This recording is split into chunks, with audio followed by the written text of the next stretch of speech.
Hello, my name is Zorana Sirik from the Neil Squire Society, and this presentation is on chairs and seating. The presentation will advance by itself. All you need to do is observe and listen. I will read and explain all the information as we go along.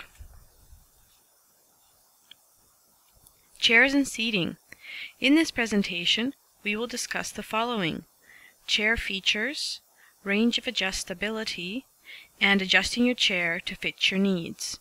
After this presentation, you should be able to adjust your chair to suit your needs and comforts. Ideal. What is ideal? The question I often get is, what is the ideal chair? There's no one perfect chair that fits everyone.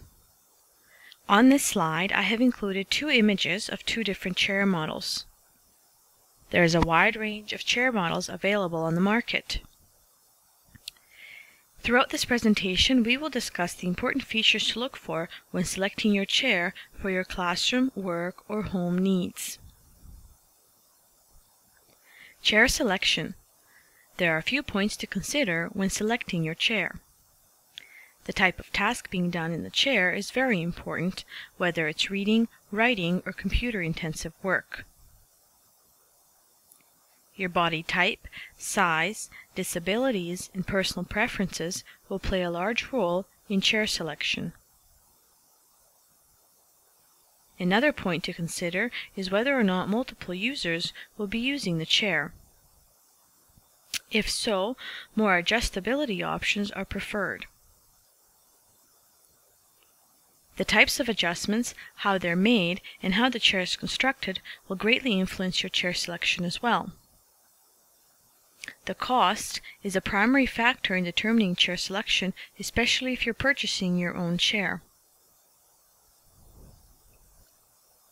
Chair controls. If you're sitting in an adjustable chair, you can look over the right and left armrests to locate the adjustability controls available. As we go through the presentation, it may be useful to label the controls on your chair for easy reference. This will allow you to get more familiar with the chair you're sitting in and the controls that are available to you. On this slide, I've included two images. The picture on the right-hand side shows the right side controls available on this chair. The picture on the left-hand side shows the left side controls available on the same chair. Chair anatomy. The picture in the center of the slide is an image of a five-legged base with casters. For stability, a chair is required to have 5 casters as shown in the picture. Every chair that you're sitting in should have a 5-star base. Seat pan height. This is the most basic feature available on most chairs. The seat pan is adjusted by a pneumatic cylinder. If you would like to raise your seat height, you need to be standing up out of your chair. If you would like to lower your seat, ensure that you're sitting in your chair to lower your seat with your body weight. The seat pan height adjustment is typically located on the right-hand side of your chair. Seat pan height adjustment.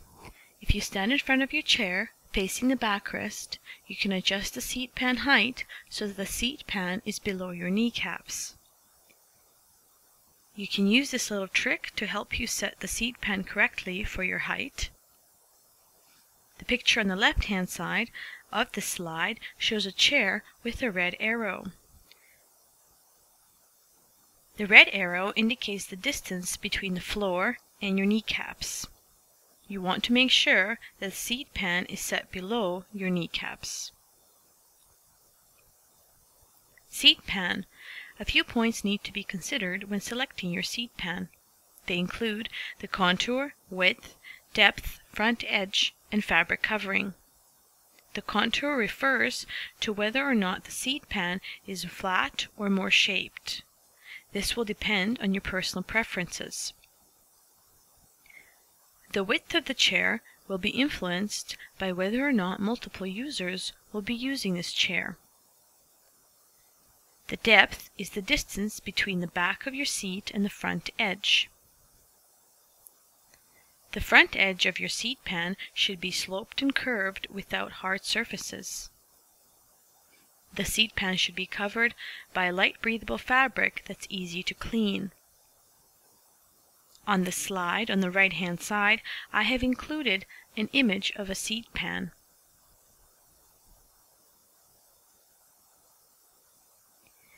Seat pan depth. On this slide, I have included two images. The image on the left-hand side shows a seat pan that has been set back all the way, creating a smaller seat depth. There's no space between the backrest and the seat pan. The image on the right-hand side shows a seat pan that has been set forward, creating a bigger seat pan depth. There's a lot of space between the seat pan and the backrest. The seat pan depth control is a fairly new feature and is not available on all chairs. This is something to consider when multiple users will be using this chair. Pushing the seat pan all the way back, as in the image on the left, will create a smaller seat pan for a smaller person. Setting the seat pan more forward, like in the image on the right, will create a larger seat pan depth. This may be more preferred by a taller person. Setting the seat pan correctly. There should be a width of 2 to 3 fingers between the front of the seat pan and the back of your calves. This area is indicated by the bright green arrow in the image on the left-hand side of the slide. Footrests. Use a footrest if your feet cannot rest flat on the floor or if there's pressure underneath your thighs. You can also have a footrest available at your workstation to use it intermittently throughout the day to allow for a change in posture. The image on the left-hand side of the slide shows a computer user using a footrest.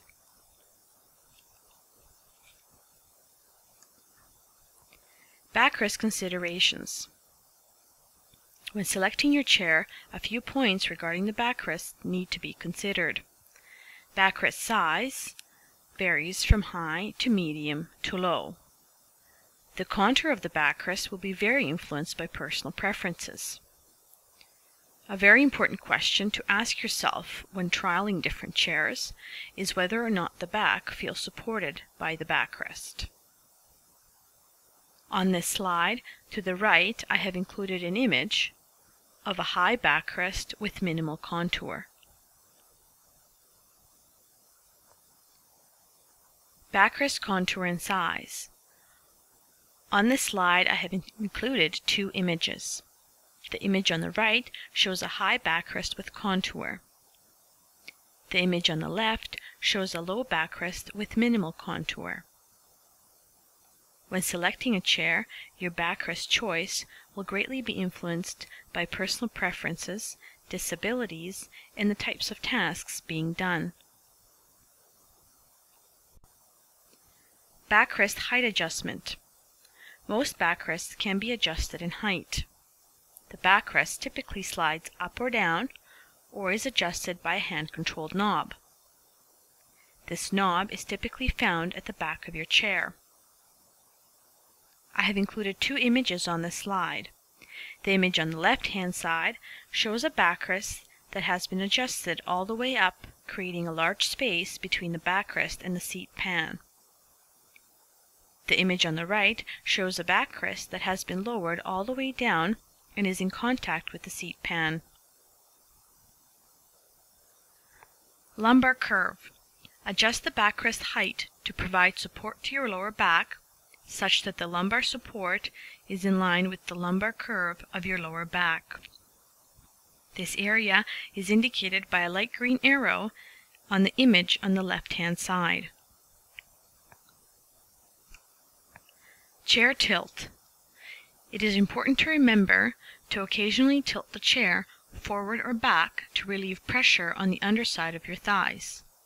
Tilting your chair will also encourage a change in posture.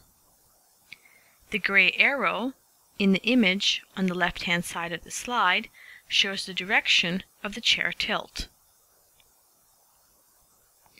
Chair tilt.